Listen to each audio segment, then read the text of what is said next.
kulanti wacan dhammaan saaxiibada ku xiran janaalka Sahan. Waa mar kale iyo barnaamijka ma ogtahay aad janaalka kala socoteen maalmaha Isniinta. Waxaa idin soo jeedi doona anigoo ah Cabdullaahi Cabbaas. Guud ahaan barnaamijka waxaan kaga hadli doonaa insha Allah dalka Suudaan.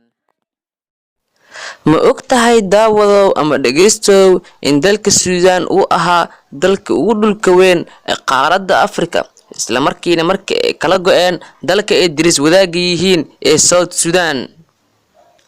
Misana ma ogtahay daawadow in dalka Suudaan uu xornimadiisa ka qaatay dalalka Masaarida iyo Ingiriiska sanadka markuu ahaa 1956.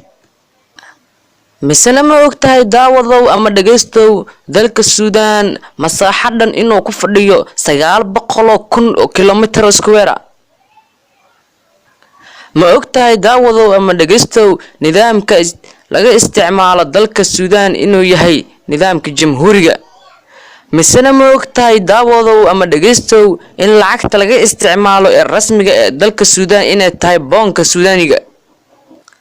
Ma ogtahay daawadow ama dhageystow in dalka Suudaan oo mar wabiga ugu dheer ee caalamka ee Nile. Misana ma ogtahay wabiga in lagu xanto inuu ka soo burqado jannada.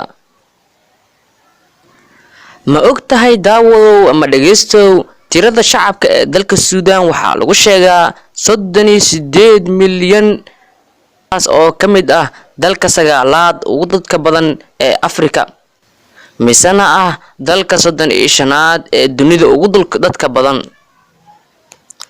Ma ogtahay daawadow ama dhageystow dalka Suudaan in luqadda rasmiga loo hadlo inay tahay luqadda Carabiga.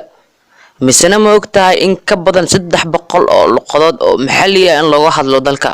Ma ogtahay daawadow ama dhageystow isha dhaqaalaha ee dalka Suudaan inay ka soo gasho saliidda iyo shidaalka.